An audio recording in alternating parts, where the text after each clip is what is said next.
चित्तस्य पदेन वाचां मनं शरीरस्य वैद्यके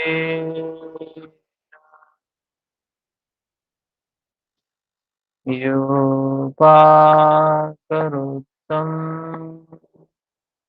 प्रवरं मुनीनां पतञ्जलिं प्राञ्जलिरानतो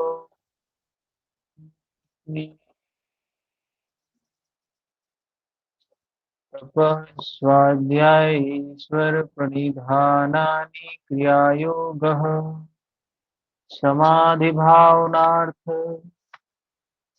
क्लेशनुकरणार्थश्च विद्यास्मितारागद्वेषा विनिवेशाः क्लेशाः अविद्याक्षेत्रमुक्तरेषां प्रसुप्तनुविच्छिन्नोदाराणाम् अनित्या शुचि दुःखनात्मसु नित्यशुचि सुखत्वाख्यातिर्विद्या दृग्दर्शन शक्तिरेकात्मतेवा स्मिता सुखानुसयी रागः दुःखानुसयी द्वेषः स्वर्शवाही विदुषोऽपि तथा रूढोऽविनिवेशः ते प्रतिप्रसौहेयाः सूक्ष्म ध्यानहेयाः तद्वृत्तयः क्लेशमूला कर्माशयो दृष्टा दृष्टजन्म वेदनीयः सतिमूले तद्विपाको जात्यायुर्भोगाः तेलादपरितापफला पुण्या पुण्यहेतुत्वात् परिणामतापसंस्कार दुःख गुणवृत्तिविरोधात् च दुःखमेव सर्वं विवेकिनः हेयं दुःखम् अनागतम् दृष्टदृष्टयो संयोगो हेय हेतुः प्रकाश क्रिया स्थितिशीलम् भूतेन्द्रियात्मकम् भोगापवर्गार्थं दृश्यम् विशेष विशेष लिंग मात्रा लिंगानि गुणपर्वाणि द्रष्टादृशी मात्रः शुद्धोऽपि प्रत्ययानुपश्यः तदर्थ एव दृष्टस्य आत्मा कृतार्थं प्रतिनष्टम् अप्यनष्टं तदन्यसाधारणत्वात् स्वास्वामी शक्त्यो स्वरूपोपलब्धि हेतु संयोगः तस्य हेतुरविद्या तद्भावात् संयोगाभावहानं तदृशे कैवल्यम् विवेक्ष्यातिर्विपलवाहानोपायः तस्य सप्तधा प्रांत भूमि प्रज्ञा। हरिओम।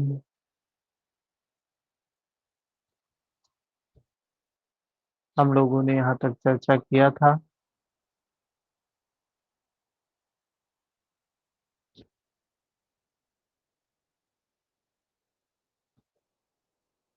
आवाज तो ठीक है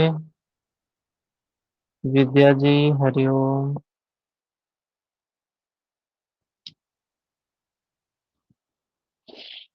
तो एक चीज ये है कि हम क्लास की रिकॉर्डिंग करते हैं और अपडेट भी हो जा रही। तो जो लोग बाद में रिकॉर्डिंग सुनते हैं, जो भी लोग बाद में सुन रहे हैं, कुछ लोग तो रेगुलर रहते हैं, कुछ लोग रिकॉर्डिंग सुनते हैं, तो ये ग्रुप में रिकॉर्डिंग हम नहीं भेज पाते हैं। तो आप अगर चैनल को सब्सक्राइब किए रहेंगे तो वहां आपको जब वीडियो अपडेट होती है तो आपको एक लिंक चला जाता है, एक मैसेज चला जाता है। बेल आइकन दबाए रहेंगे तो मैसेज जाएगा, नहीं दबाए रहेंगे तो मैसेज नहीं जाएगा। लेकिन सब्सक्राइब किए रहेंगे तो ज्यादा अच्छा रहेगा। अभी अगर यही सब्सक्रिप्शन जब 1000 से ऊपर हो जाएगा तो फिर हमें ये रिकॉर्डिंग का जो सिस्टम परचेज करना पड़ा है ये नहीं लेना पड़ेगा। फिर ऑटोमेटिक हम लाइव आ सकते हैं। ये क्लास हमारी लाइव यूट्यूब पर हो सकती है। फिर जैसे अभी हम लोग लाइव कर रहे हैं वैसे ही यूट्यूब पर लाइव हो सकती है सीधा। तो इससे ये फायदा रहेगा कि ढेर सारे लोग लाइव में जुड़ सकते हैं। और दूसरा फायदा ये रहेगा कि ये जो महीने का 1000 रुपए खर्चा हो रहा है ये भी नहीं होगा। तो जो भी लोग बाद में सुनते हैं या अभी सुन रहे हैं, जिन्होंने सब्सक्राइब नहीं किया है वो चैनल को सब्सक्राइब कर लें। तो आप लोगों के प्रयास से हम तो बोलते तो हैं नहीं बार बार, तो अभी वही है लगभग 400-450 या 500 के आसपास में है। जब ये 1000 से अबव होता है तो ही हम लाइव आ सकते हैं, लाइव लेक्चर ले सकते हैं यूट्यूब पर। ठीक है। तो हम लोगों ने देखा योग सूत्र में महर्षि पतंजलि द्वितीय पाद साधन का वर्णन किए। साधन में बताया क्रिया योग से शुरुआत होती है, क्रिया योग से ये क्लेश तनु होते हैं, क्लेश का प्रभाव कम होता है और ये क्लेश हमें दुख देने वाले हैं और इनको कहा नष्ट करने योग्य है। ध्यान है या ध्यान से ही ये नष्ट होगा। और ये क्लेश से जो संस्कार निर्मित होते हैं ये हमें दुख देते हैं। जन्म दृष्टा दृष्ट, इस जन्म में भी आने वाले जन्म में भी, वर्तमान में भी भविष्य में भी। और क्या बताया, जाति आयु और भोग के रूप में प्राप्त होता है, जो हमें सुख और दुख दोनों देते, सुख और दुख दोनों देते हैं। लेकिन एक विवेकी के लिए महर्षि पतंजलि कह रहे हैं सुख नहीं होता है, वो सुख भी दुख ही होता है। कारण क्या है सुख भी दुखी होता है? क्योंकि सुख भी परिवर्तित होगा तो दुख में ही परिवर्तित होगा। इसलिए कहते हैं सुख को भी सुख नहीं समझना चाहिए, सुख को भी दुख ही देखना चाहिए। साक्षी भाव से उसके प्रति आसक्ति नहीं आएगी, उसके प्रति राग नहीं आएगा। फिर बताया हेयम दुखम अनागतम, जो दुख अभी हमने भोग लिया है वो तो भोग लिया, जो भोग रहे हैं वो भोग रहे हैं, इनमें तो हम कुछ नहीं कर सकते हैं। लेकिन जो दुख आने वाले हैं उसके लिए हम कुछ उपाय कर सकते हैं। मनुष्य है ना, तो उपाय कर सकते हैं। क्या बताया, हेयम दुखम अनागतम, जो दुख आने वाले हैं हेय है, नष्ट करने योग्य हैं। इन दुख का कारण क्या है? दृष्ट दृश्यो संयोगो हेय हेतु, दुख का कारण क्या है? बिना कारण के कुछ होता नहीं प्रकृति में। इस संपूर्ण प्रकृति में बिना कारण के कुछ भी नहीं होता है। तो कहा क्या है? हेय हेतु, दुख का कारण है। क्या है दुख का कारण? ये दोनों का संयोग होना, प्रकृति और पुरुष का, जड़ और चेतन का संयोग होना ही दुख का कारण है। फिर बताया उस प्रकृति के बारे में बताया, फिर उस पुरुष के बारे में, उस चेतन के बारे में बताया। तदर्थ एव दृश्यस्य आत्मा, फिर 21 नंबर श्लोक सूत्र में बताते हैं वह दृश्यस्य आत्मा, वह दृश्य किसके लिए है? तो उस चेतन के लिए है। ये दृश्य जो है उस चेतन के लिए ही बताया, ये दृश्य चेतन के लिए ही है। इसके बाद कृतार्थम प्रति नष्टम अप्य नष्टम, फिर बताया कि ये दृश्य का प्रयोजन जो है भोगाप अपवर्ग, ये नष्ट हो, जब वो पुरुष, जब चेतन तत्व अपने लक्ष्य को प्राप्त कर लेता है तो उसके लिए प्रकृति नष्ट हो जाती है। लेकिन और प्रकृति होती है, औरों के लिए प्रकृति होती है, सिर्फ किसके लिए होती है? जिन्होंने प्राप्ति कर ली। ठीक है। स्वामी शक्त्यो स्वरूपोपलब्धि हेतु संयोगा। 23 नंबर सूत्र में बताते हैं कि जो दोनों की शक्ति है, दृष्टा की एक शक्ति है देखने की और प्रकृति की शक्ति है दिखाने की, इन दोनों का मिलन और कार्य करने लग जाना, ये क्या है? यही मुक्ति का भी कारण है। ये मुक्ति का भी कारण है। हमने बताया कि अगर इसी संयोग में अगर सजगता है, अवेयरनेस है, प्रज्ञा है, विद्या है, तो यही मुक्ति का कारण बनती है। अगर इसी में बेहोशी है, अविद्या है, अज्ञान है, तो यही बंधन का कारण बनती है। ठीक है, बताया ना। वृत्तियां दो प्रकार की हैं। एक वृत्ति क्या करती है? बंधन देती है। एक वृत्ति क्या करती है? मुक्ति का संपादन करवाती है, जिसको महर्षि कह रहे हैं क्लिष्ट और अक्लिष्ट। भगवान कृष्ण कह रहे हैं दैवी संपद, आसुरी संपद, सजातीय और विजातीय शक्तियां। तो इस प्रकार से ये दो शक्तियां हैं और इसमें है सजगता, साधना, अवेयरनेस। ठीक है, यहां से फिर आगे बढ़ते हैं। ये संयोग क्यों होता है? तो बताया अविद्या उसका कारण है। तस्य हेतुर अविद्या, ये संयोग अविद्या के कारण होता है। जब ये अविद्या समाप्त होती है तो क्या होता है? संयोग भी नष्ट हो जाता है। विद्या आई, संयोग नष्ट हो गया। तद अभावात संयोगा भाव हानम तत्व। फिर बताते हैं संयोग का अभाव होने पर क्या होता है? कैवल्य होता है, दुख का अभाव हो जाता है, कैवल्य होता है।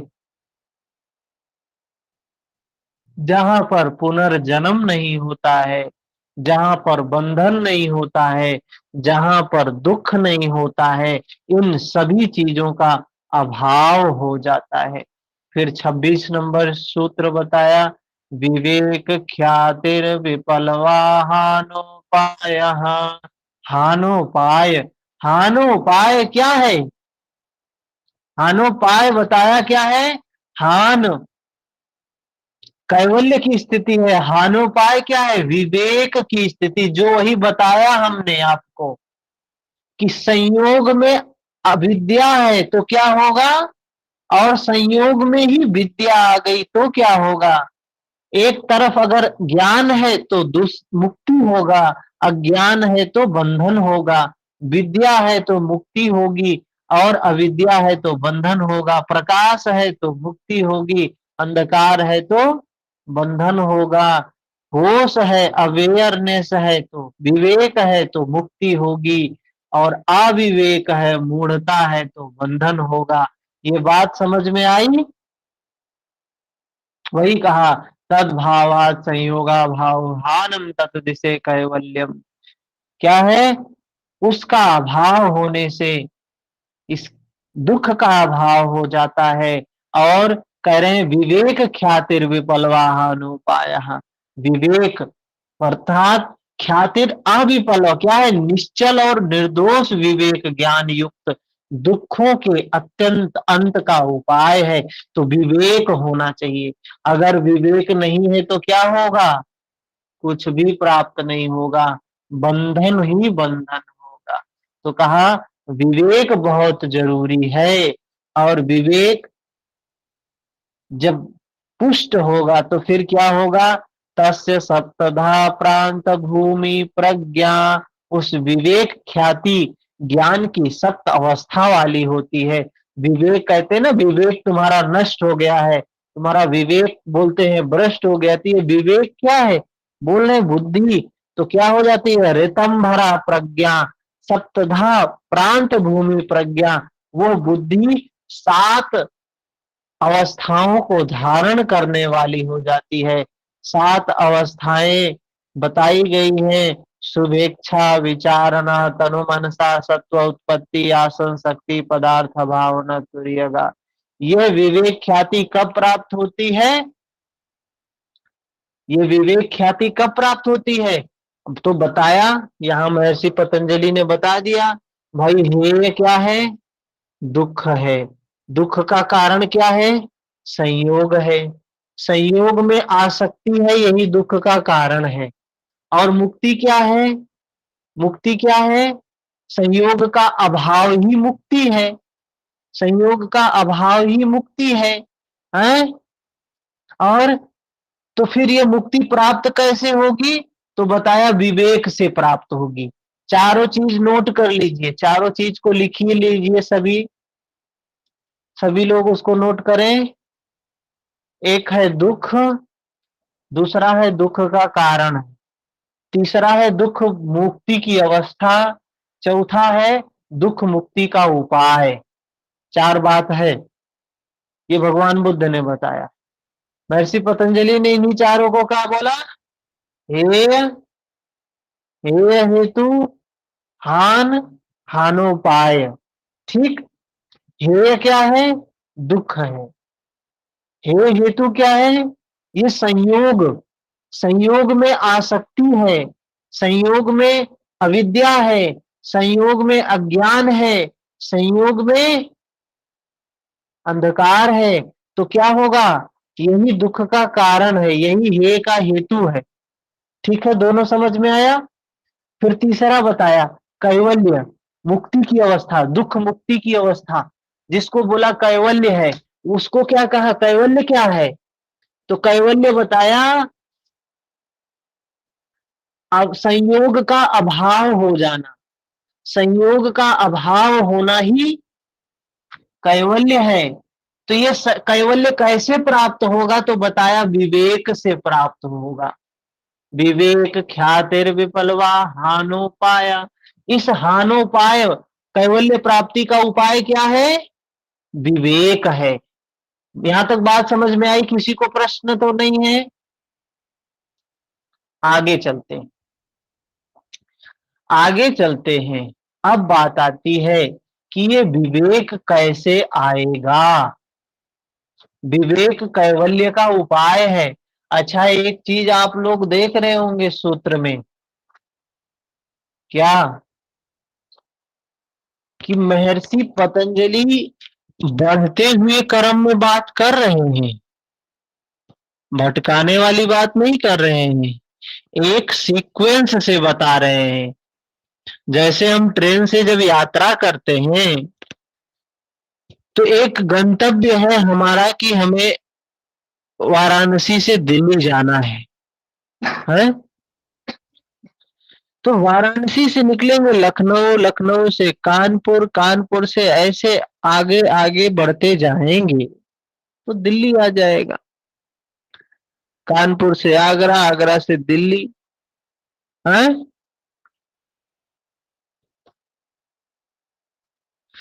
तो महर्षि पतंजलि भी कुछ ऐसी ही बात कर रहे हैं। जैसे जब हम जाते तो हमें पता चलता है अगला कौन सा स्टेशन आने वाला है, इसके बाद कौन सा स्टेशन आने वाला है, इसके बाद कौन सा स्टेशन आने वाला है।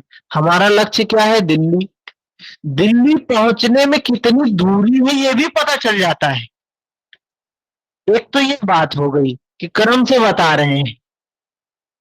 दूसरी बात कि शुरुआत कर रहे हैं और अंतिम तक पहुंचा रहे हैं। पहले पाद में भी शुरुआत कर रहे हैं, अंतिम तक पहुंचा रहे हैं दूसरे पाद में भी। हाँ, धारणा ध्यान समाधि तीसरे पाद में बताते हैं, लेकिन अवस्थाएं क्रमोन्नत हैं, धीरे धीरे क्रम बढ़ता हुआ है, एक दूसरे से सूत्र जुड़े हुए हैं। जब इस तरीके से बात को समझ लेंगे तो आनंद अलग ही समझने का आएगा। ठीक है, दिखाई दे रहा है ना? यही चीज दिखाई दे रही है सूत्र में। पहले ये चीज नहीं दिख रहा होगा। जो लोग पहले योग सूत्र पढ़े होंगे ये बातें नहीं दिखी होंगी कि सूत्र इस वे में बात करते हैं। ऐसे होते हैं, ऐसे होते हैं।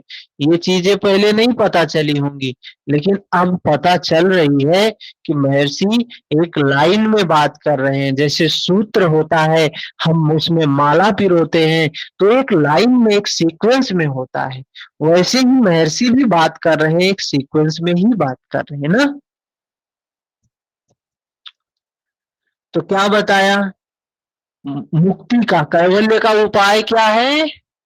विवेक है। अब बात आती है विवेक कैसे आएगा, कब प्राप्त होगा ये विवेक? क्या हमारे पास विवेक नहीं है? विवेक की प्राप्ति कैसे होगी?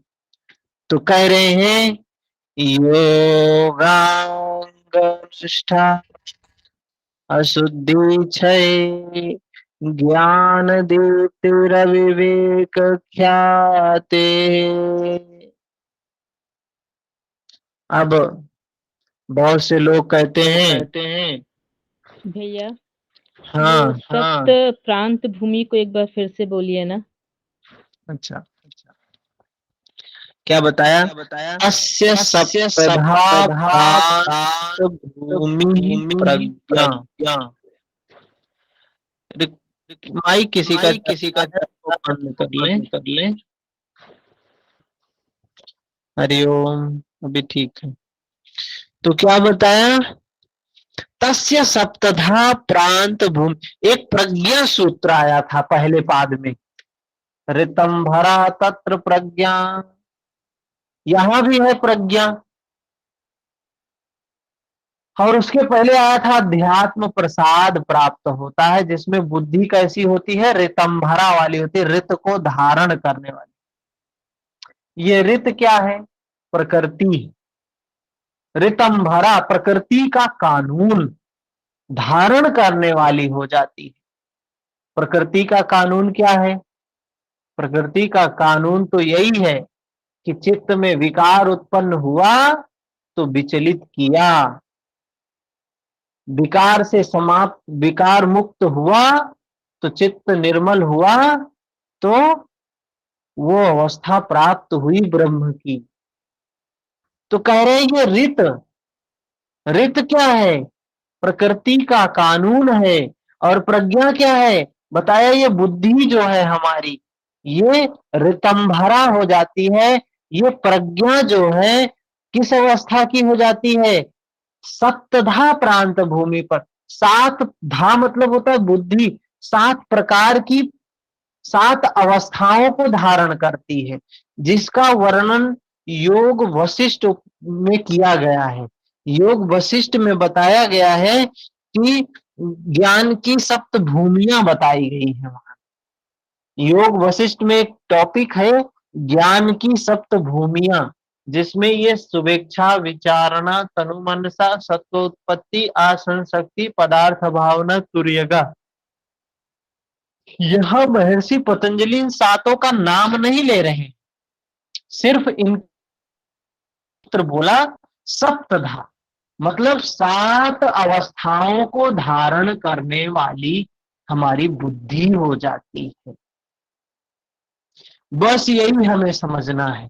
मतलब जैसे जैसे हमारा पुष्ट होना, जैसे जैसे हम पुष्ट होते जाते हैं साधना में, वैसे वैसे हमारी बुद्धि सप्तधा, सात्विक हो जाती है। उस सात्विक को प्राप्त करते ही मुक्ति की अवस्था प्राप्त हो जाती है। ठीक है। अब इसके बाद क्या बताया? योग, ये बुद्धि, ये सप्तधा कब प्राप्त होगा? ये सप्तधा अवस्था कब प्राप्त होगी? तो उसके लिए कहते हैं योग के अंगों का अनुष्ठान करने से। एक एक शब्दों को पकड़ने वाली बात है, बहुत महत्वपूर्ण चीज है। क्या कह रहे हैं? योगांग अनुष्ठानात शुद्धि क्षय ज्ञान दीप्तिरविवेक ख्याते है। अब बात आती, क्या कहने की कह रहे हैं महर्षि पतंजलि? योगांग अनुष्ठानात अशुद्धि क्षय, अर्थात कहना क्या है? योग के अंगों का अनुष्ठान करने से कह रहे हैं महर्षि पतंजलि कि योग के अंगों का अनुष्ठान करने से अशुद्धि का क्षय होता है।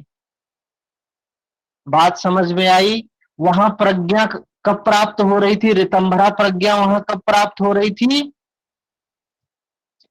जब अध्यात्म प्रसाद, मतलब जब चित्त बिल्कुल निर्मल हो गया था, तो ऋतंभरा प्रज्ञा प्राप्त हुई थी।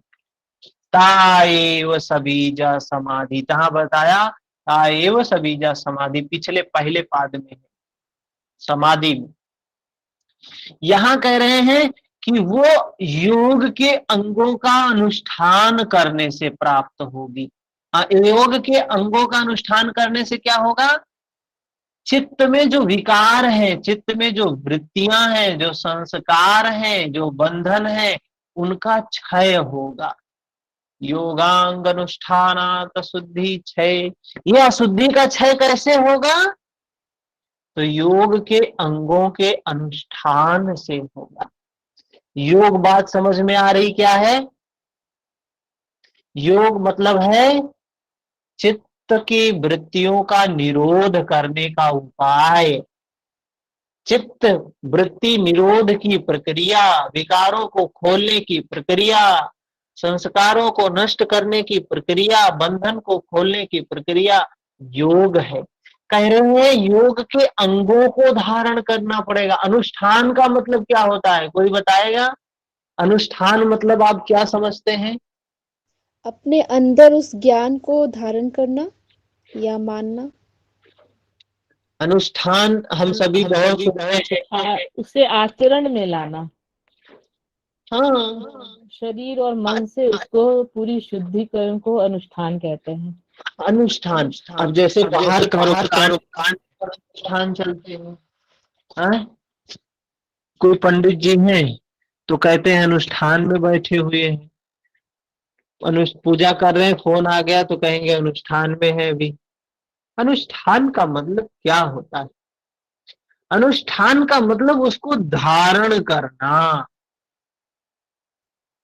धारण कर लिया है, योग के अंगों को धारण करेंगे तो क्या होगा? शुद्धि होगी, अशुद्धि क्षय हो जाएगी। और क्या होगा? योग के अंगों को धारण करने से और क्या होगा? तो कह रहे हैं ज्ञान दीप्तिरविवेक ख्याते। कह रहे हैं ज्ञान दीप्तिर, ज्ञान की दीप्ति होगी, ज्ञान की दीप्ति प्रकाशित होगी। ख्याति अर्थात ज्ञान भी अपने पूर्ण प्रकाश का अंतिम लक्ष्य दे चुका है, ख्याति की प्राप्ति करवा चुका है। उसका जो उद्देश्य है विवेक का, विवेक का काम क्या है? ये कैवल्य प्राप्ति का उपाय है विवेक, है? कैवल्य प्राप्ति का उपाय क्या है? विवेक है। तो कह रहे हैं ये विवेक उस कैवल्य को प्राप्त करवा चुका होगा और आप प्राप्त करवा देगा। ये विवेक उस अवस्था का हो जाएगा, मतलब जो सप्तधा सातों में जो अंतिम वाली है वो प्राप्त होगी योग के अंगों को धारण करने से। ये सूत्र सबको समझ में आया? तनिक भी सस्पेंस है तो फिर से बताएंगे, बताइए। नहीं समझ में आए तो बोलिए, फिर से समझाएं। सर एक बार और बता दीजिए। क्या बताया इसमें? योग के कुछ अंग हैं, अभी तक नहीं बताया है योग के कौन कौन से अंग हैं। अभी तक महर्षि पतंजलि ने उस योग के अंग का वर्णन नहीं किया है, हैं? तो यहां वो क्या बता रहे हैं कि योग के अंगों का को धारण कर, अनुष्ठान मतलब धारण करने से क्या होगा? जैसे कोई बर्फ को धारण करेगा तो क्या होगा? शीतल होगा। हाथ में कोई बर्फ लेगा तो बर्फ तो शीतल ही है, हाथ भी शीतल होगा। अगर कोई व्यक्ति योग के अंगों को धारण करेगा तो संपूर्ण अशुद्धि नष्ट हो जाएगी, और जब अशुद्धि नष्ट हो गई तो कबीरा मन निर्मल भया जैसे गंगा नीर, पाछे पाछे हरि फिरे कहत कबीर कबीर। शरीर धोए क्या नहाए धोए का हुआ, मन का मैल न जाए। कह रहे ये मन का जो मैल है, ये अशुद्धि है, ये क्षय हो जाएगा। और जब ये मन के सारे विकार क्षय हो जाएंगे तो ज्ञान दीप्ति, ज्ञान की दीप्ति प्रकाशित होगी, ज्ञान का दीपक जल उठेगा। और उनका भजन तो है ही, सूने मंदिर दिया जला के, क्या बोला है आगे, आसन से मत डोल रे।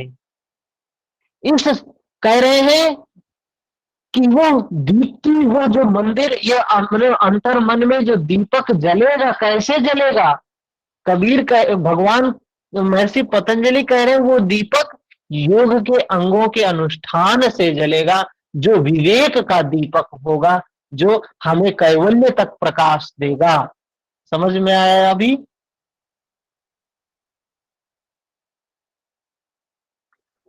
ठीक है, या फिर से समझाएं?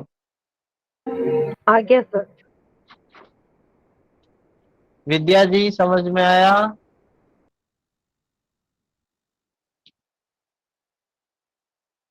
आगे चले? जी भैया।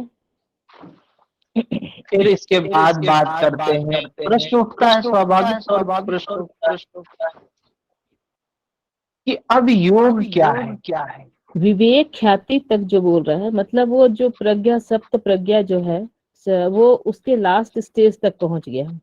हाँ, वो योग के 8 अंगों का जब अनुष्ठान करते हैं, जब उसको धारण करते हैं या आचरण में लाते हैं, तो वो जो सप्त प्रज्ञा जो स्टेज बताया, तो लास्ट स्टेज तक पहुंच जाता है। यही कहने का अर्थ है ना भैया? बुद्धि जो है वो सातवीं जो ज्योति है, सातवीं जो प्रज्ञा है वो जागृत हो जाती है। हाँ, सबसे ऊंची अवस्था जो हो गई। सबसे अच्छी अवस्था होती है। जी भैया। ठीक है, इसके बाद बताते हैं 29 नंबर में। अब प्रश्न उठता है यहाँ पे कि वो योग का अंग क्या है, जिस योग को धारण करने से अशुद्धि का नाश होगा, जिस योग को धारण करने से वो ज्योति जलेगी, वो प्रकाश, वो विवेक प्राप्त होगा, वो योग कौन सा है। तो अभी तक क्या हम समझते थे कि योग के अंगों का वर्णन महर्षि पतंजलि ने क्यों किया है? तो सीधा सीधा बताया है, अशुद्धि का नाश और ज्ञान की दीप्ति प्रकाशित होगी। ये लक्ष्य है अष्टांग योग का, ये लक्ष्य है। तो वो योग के अंग कौन कौन से हैं? तो स्वाभाविक है, आगे बताएंगे। हम पूछ रहे हैं तो वह बता रहे हैं, यम नियम आसन प्राणायाम प्रत्याहार धारणा ध्यान समाधयो अष्टौ अंगानी। 8 अंग हैं, कौन कौन से हैं? यम है, नियम है, आसन है, प्राणायाम है, प्रत्याहार है, धारणा है, ध्यान है, समाधि है। ये 8 अंग हैं योग के, जिनको धारण करने से क्या होगा?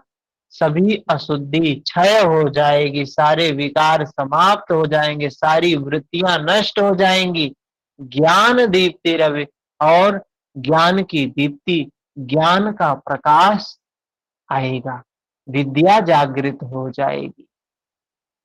ठीक है, यहां तक 29 तक समझ में आ गया? 29 सूत्र तक समझ में आया? Yes sir. जी भैया, आ गया। इसके बाद 30 नंबर सूत्र। अब स्वाभाविक है कि एक एक की बात करेंगे। यम क्या है, नियम क्या है, आसन क्या है, प्राणायाम क्या है, प्रत्याहार क्या है। इन 5 को बताया गया ये बहिरंग है, इसलिए इनको साधन पाद में रखा। और धारणा, ध्यान, समाधि ये तीनों को विभूति पाद में रखा, बोला अंतरंग है। ये जो बहिरंग है ये अनुष्ठान मतलब ये किए जा सकते हैं, लेकिन वो किया नहीं जा सकता, वो होने वाली अवस्था है। यथार्थ में तो सारी चीजें होने वाली ही अवस्थाएं हैं। प्रयास सिर्फ अभ्यास होता है, कुछ दिन बाद वो घटित होने लगता है। तो एक एक को हमें समझना है। कभी भी हम लोग योग के शुद्ध स्वरूप पर चर्चा कर रहे हैं। योग का शुद्ध स्वरूप, इसमें तनिक भी मिलावट नहीं है, कुछ कर्म कांड नहीं है, यहाँ पर कोई कुरीति नहीं है, धर्म के नाम पर कर्म कांड नहीं है योग, धर्म के नाम पर कोई कुरीति रूढ़ी नहीं है योग। योग शुद्ध धर्म की बात है, अध्यात्म की बात है, चित्त की बात है, निर्मलता की बात है, मुक्ति की बात है। तो बताया ये जो यम है, नियम है, आसन है, प्राणायाम है, एक एक के बारे में अब बताएंगे। तो सबसे पहले प्रश्न यही उठता है, यम क्या है? प्रश्न तो यही उठेगा, यम क्या है? हाँ? तो बताया अहिंसा, सत्य, स्तेय, ब्रह्मचर्य, अपरिग्रह, यमा। यम को जानते हैं, क्या बोला गया है यम और नियम को? यम और नियम को और कुछ बोला गया है क्या अन्य धर्म ग्रंथों में?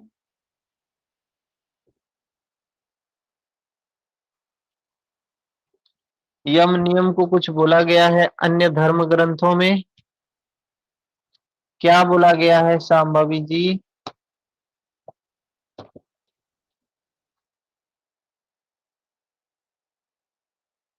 सील बोला गया है इसको। क्या बोला गया है? सील। सील धर्म पालन भला। इसलिए पंचशील कहा है, पंचशील। सील कहा है। और सील का वर्णन कबीर भी करते हैं। क्या कहते हैं? कोई दोहा याद है कबीरदास जी का सील के ऊपर?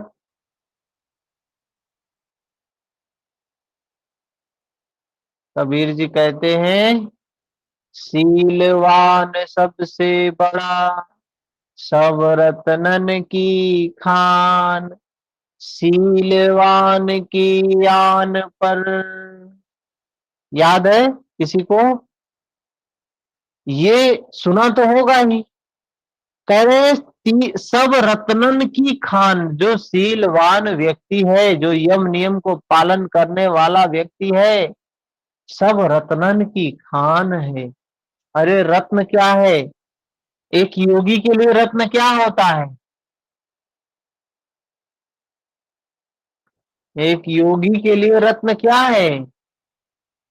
एक बार कबीर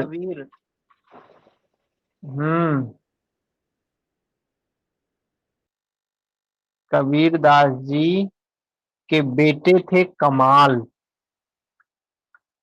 तो एक राजा कबीर के पास आते हैं और पूछते हैं, आपका बेटा कहाँ है? तो कबीर दास जी कहते हैं, उसको हमने घर से निकाल दिया।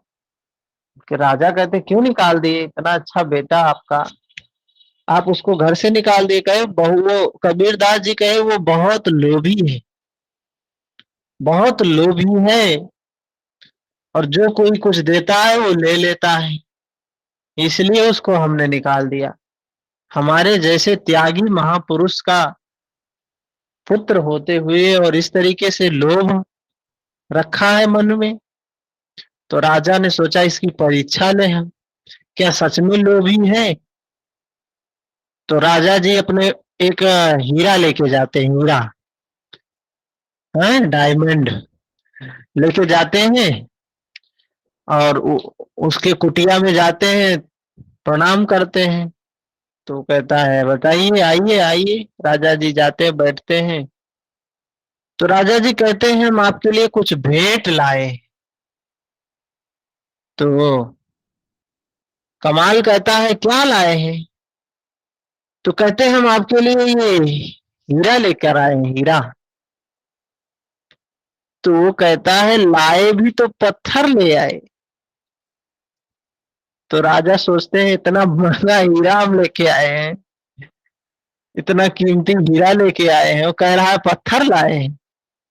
और कबीरदास जी कह रहे थे बहुत लोभी है, मतलब इसको हीरे की कीमत नहीं पता है, कह रहा है पत्थर लाए। तो राजा ने कहा जब पत्थर है तो इसको हम लिए जाते हैं। तो उसने कहा जब लाए हो तो ले क्यों जाते हो? हाँ? जब ले आए हो, ढोकर लाए पत्थर और लेके जाओगे ढोके, क्या मतलब निकलेगा? तो लाए हो तो रख दो। तो पूछते हैं कहाँ रख दे?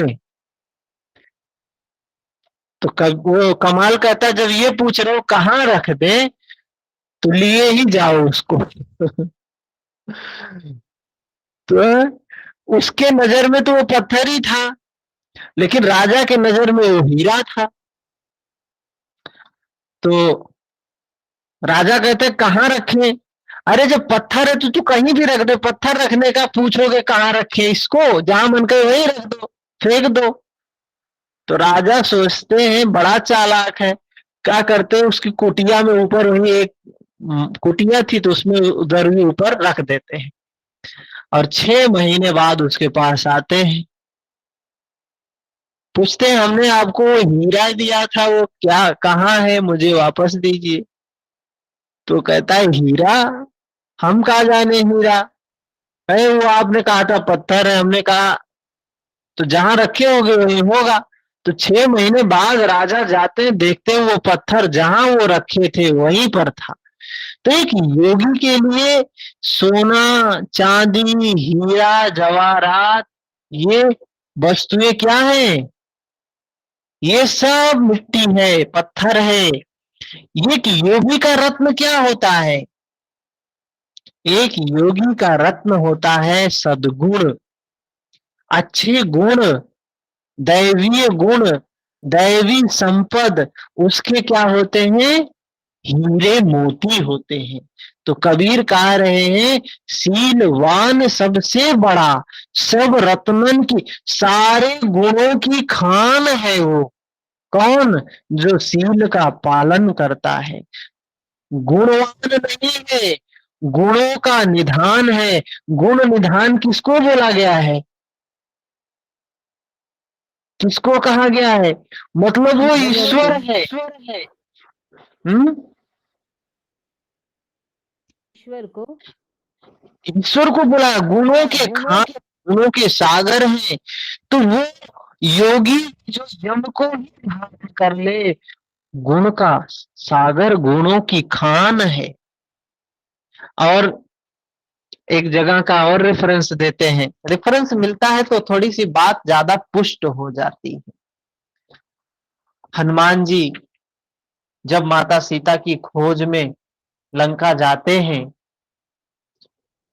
माता सीता को देखते हैं, उन तक पहुंचते हैं, उनको बताते हैं मैं भगवान राम का सेवक हूं, आपका पुत्र हूं, और अपनी शक्ति का परिचय देते हैं। फिर जाते हैं उस अशोक वाटिका में, फल खाते हैं, उसको नष्ट ध्वस्त करते हैं, उसके बाद लंका दहन करते हैं। फिर माँ के पास जाते हैं, माँ मुझे जाने की अनुमति दो और ये आशीर्वाद दो कि हम वापस आए और तुम्हें सम्मान पूर्वक ले चले यहां से। तो माँ हनुमान जी को आशीर्वाद देती है। बहुत सुंदर कथन है। भगवान राम का प्रिय जानकर माँ सीता हनुमान जी को भगवान राम का प्रिय कह के संबोधित करती हैं। आशीष दीन राम प्रिय जाना, आशीष दीन राम प्रिय जाना। क्या बोली? होहु तात बल शील निधान। तात बोली, होहु तात बल शील निधाना, मतलब राम के प्रिय बनो, तुम राम के प्रिय रहो। है भी राम के प्रिय हैं हनुमान जी। और क्या बोला? होहु तात बल शील निधाना। जो कबीर कह रहे हैं कि जो शीलवान होगा वो गुणों का, वो सब रत्नों की खान होगा। मां सीता कह रही हैं होहु तात बल शील निधाना, तुम शील के सागर बनो, बल के सागर बनो। अजर अमर गुण निधि सुत हो, तुम अजर बनो, अमर बनो, गुण निधि, गुणों की खान बनो। करहूं बहुत रघुनायक छो, तुम्हें राम, राम तुम्हें सबसे प्रिय, रघु वो रघुनाथ प्रभु तुम्हें सबसे ज्यादा प्रेम करें। ये मां सीता हनुमान को आशीर्वाद दे रहे। तो सोचिए यम की कितनी बड़ी महिमा है। हम यम ही पालन कर ले तो इतना प्राप्त हो जाएगा। नियम, ये आसन प्राणायाम की बात ही छोड़ दो, एक ही धारण कर लो पूर्णत्व हो जाएगा। हनुमान जैसे हो जाएंगे, भगवान जैसे हो जाएंगे, सारे गुणों की खान हो जाएंगे। सिर्फ एक ही पालन कर ले, हैं? सिर्फ एक ही पालन, 8 अंगों को धारण करने के लिए कह रहे हैं, एक ही पालन करने के लिए मां सीता आशीर्वाद दे रही है। कबीर बोल रहे हैं कि एक ही पालन कर लो, तब देखो क्या होगा। हैं? तो योग में कितनी बड़ी शक्ति है। आज योग यम नियम को कौन पालन करता है बताइए? पीएचडी सारे लोग कर रहे हैं, योग में पीएचडी कर रहे हैं, लेकिन योग का यम उनके अंदर नहीं है। यम नहीं है तो कौन सी पीएचडी कर रहे हैं आप? हैं? किसके साथ खिलवाड़ कर रहे हैं? अपने साथ, योग के साथ, धर्म के साथ, भगवान के साथ, किसके साथ खिलवाड़ कर रहे हैं आप? योग नहीं है, योग में सर्टिफिकेट लेके फिर सरकार के साथ खिलवाड़ करेंगे। सरकार ने, गवर्नमेंट ने, जब इंदिरा गांधी की सरकार थी तो उन्होंने परमानेंट वैकेंसी निकाली थी। परमानेंट वैकेंसी, किसी चीज को समाप्त करना है ना, तो यही काम कर दीजिए। परमानेंट वैकेंसी निकाला उन्होंने, टीचर हुए और सारे टीचरों के बड़े बड़े पेट हो गए। अरे पैसा मिल रहा है, 50-60 हजार 70 हजार रुपए मिल रहे हैं, बैठ के खाना है, क्या करना है? योग तो है नहीं, यम नियम तो है नहीं। योग, जिसके अंदर यम नियम हो गया ना, उसको नौकरी की चिंता ही नहीं होगी।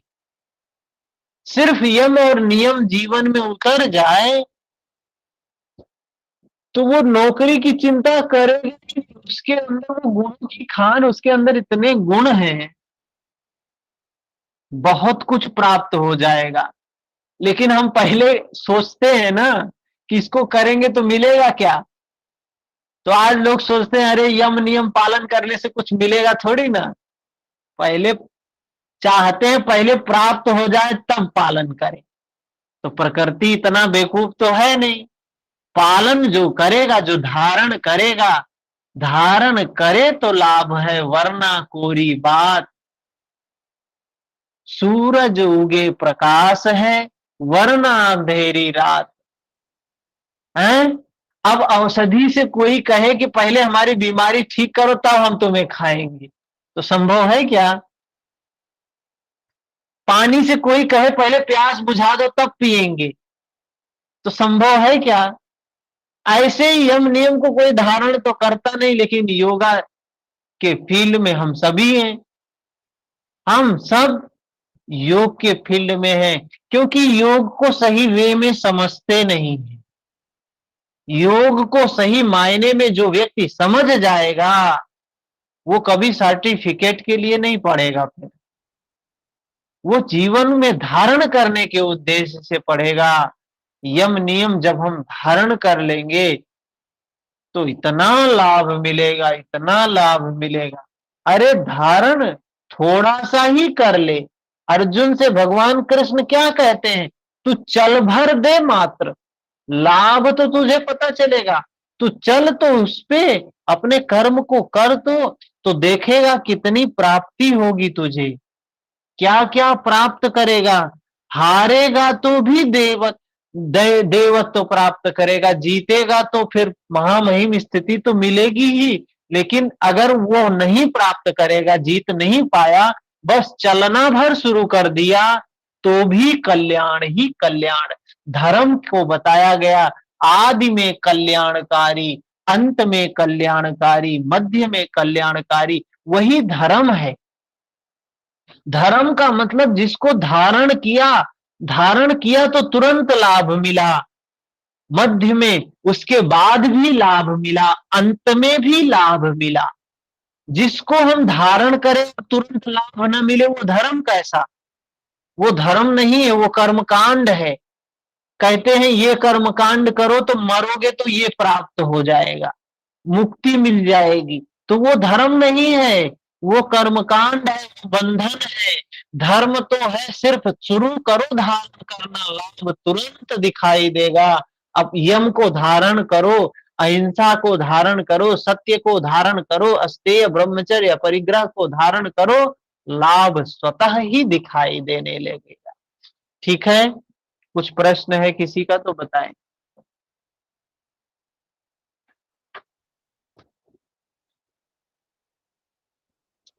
और भी आपके संपर्क में अगर योग के जिज्ञासु लोग हैं, योग के जिज्ञासु जो है, जो जानना चाहते हैं योग क्या है, उनको ये लेक्चर शेयर कर सकते हैं। एक व्यक्ति लेक्चर सुनेगा तो स्वतः ही भागा चला आएगा। बुद्धि होगी तो कि योग की बात क्या है, वो एक ही लेक्चर अगर सही बुद्धिमान व्यक्ति है तो एक लेक्चर सुनने के बाद उसको समझ में आएगा, हाँ जो बात कही जा रही है ऑथेंटिक है, सही है।